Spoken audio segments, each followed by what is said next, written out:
नमस्कार, आप सभी का स्वागत है। आप देख रहे हैं जीवन 24 और मैं हूं आपके साथ समृद्धि कौशिक। पटना हाईकोर्ट ने बिहार सरकार को एक और झटका दिया है। कोर्ट ने जातीय गणना पर जल्द सुनवाई करने वाली बिहार सरकार की याचिका को खारिज कर दिया है। इस पर कोर्ट ने जो पहले तारीख दी है उसी तारीख को सुनवाई होगी। पटना हाईकोर्ट में इस मामले की सुनवाई 3 जुलाई को ही होगी। जातीय जनगणना पर रोक के अंतरिम आदेश के बाद बिहार सरकार ने पटना हाईकोर्ट में जातीय गणना पर जल्द सुनवाई के लिए याचिका दायर की थी। बिहार सरकार की तरफ से महाधिवक्ता पीके शाही ने जल्द सुनवाई की याचिका दायर की थी और कहा था कि सुनवाई जल्द की जाए ताकि जातीय गणना का बाकी काम पूरा कराया जा सके, लेकिन कोर्ट ने मामले में जल्द सुनवाई से इनकार कर दिया है। खबर भागलपुर से है, जहां सुल्तानगंज मुंगेर मुख्य मार्ग NH80 पर घोरघट दरगाह के पास मॉर्निंग वॉक कर रही महिलाओं के झुंड को तेज रफ्तार ट्रक ने कुचल दिया।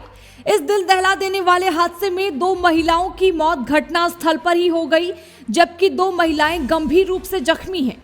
मरने वाली महिलाओं की पहचान गनगनिया गांव के वार्ड 4 निवासी कन्हैया पोदार की पत्नी सरस्वती देवी 35 वर्ष और बबलू की पत्नी सविता देवी 25 वर्षीय के रूप में हुई है। घायल महिलाओं की पहचान गनगनिया गांव निवासी पूजा देवी और रूपा कुमारी के रूप में की गई है। जख्मी महिलाओं का इलाज सुल्तानगंज रेफरल अस्पताल में चल रहा है।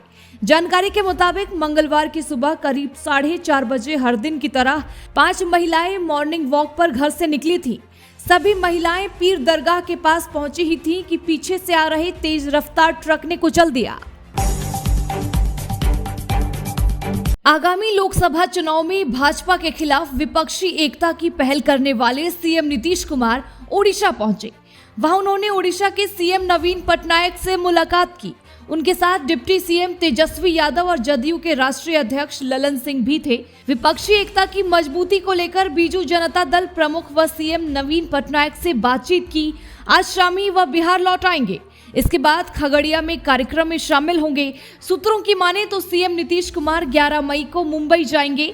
उनकी योजना गुरुवार को मुंबई में एनसीपी के मुखिया शरद पवार और शिवसेना प्रमुख उद्धव ठाकरे से मुलाकात करने की है। कर्नाटक विधानसभा चुनाव के नतीजे के बाद इस माह के तीसरे सप्ताह में पटना के विपक्षी दलों की बैठक बुलाने की भी योजना है। नीतीश कुमार शरद पवार और उद्धव ठाकरे को बिहार में होने वाली बैठक के लिए आमंत्रित भी कर सकते हैं। यह बैठक सीएम नीतीश कुमार बंगाल की मुख्यमंत्री ममता बनर्जी के अनुरोध पर कर रहे हैं। एलजेपी प्रमुख चिराग पासवान एक जिम्मेदार नागरिक की भूमिका निभाते नजर आए। दरअसल रविवार रात को औरंगाबाद में एक्सीडेंट के बाद सड़क पर तड़प रहे ऑटो चालक समेत 4 लोगों को उन्होंने सही समय पर अस्पताल पहुंचाकर उनकी जान बचाई।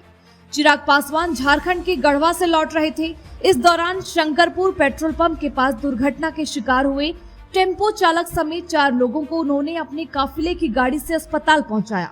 सड़क दुर्घटना ओबरा थाना क्षेत्र में हुआ था। बताया जा रहा है कि रविवार रात 9 बजे के आसपास ट्रक ने औरंगाबाद पटना मुख्य मार्ग पर टेम्पो को टक्कर मार दिया, जिसके बाद टेम्पो ड्राइवर मनीष कुमार, आंजन गांव के रहने वाले अक्षय कुमार, उनकी पत्नी रेणु देवी, बेटी रंजू कुमारी बुरी तरह घायल थे। इस दौरान एलजेपी प्रमुख चिराग पासवान का काफिला वहां से गुजर रहा था। वह गढ़वा से पटना लौट रहे थे। चिराग पासवान ने सड़क पर लोगों को तड़पते देखा तो उन्होंने गाड़ी रुकवाई और फिर सभी घायलों को ओबरा सामुदायिक स्वास्थ्य केंद्र भेजा। बिहार के सीएम नीतीश कुमार के प्रयास से मणिपुर हिंसा में फंसे बिहार के स्टूडेंट्स की राज्य वापसी हुई। इन छात्रों को एक विशेष विमान से पटना लाया गया है। पटना पहुंचने के बाद बिहार सरकार के अधिकारियों ने इन्हें फूल देकर स्वागत किया। वहीं सकुशल बिहार वापसी के बाद छात्रों ने भी राहत की सांस ली। छात्रों ने बिहार सरकार को शुक्रिया कहा और बताया कि वहां वो बहुत डरे हुए थे। छात्रों ने कहा कि जहां वह रुके हुए थे वहां से कुछ दूर पर बमबारी हो रही थी। पटना लौटे 163 छात्रों में झारखंड के भी 21 छात्र थे। इन्हें बस से रांची रवाना किया गया है। मणिपुर में मैतेई समुदाय के आरक्षण की मांग को लेकर हिंसक प्रदर्शन के बाद वहां बिहार के छात्र फंसे हुए थे। बिहार के 300 से ज्यादा छात्रों के वहां फंसे होने की बात कही जा रही थी। ये सभी छात्र अलग अलग शिक्षण संस्थानों में पढ़ाई कर रहे हैं। इसके बाद बिहार के सीएम नीतीश कुमार ने इनकी सकुशल वापसी के इंतजाम के लिए अधिकारियों को निर्देश दिया था। अभी के लिए बस इतना ही। बाकी देश और दुनिया की तमाम खबरों के लिए देखते रहें GBN 24।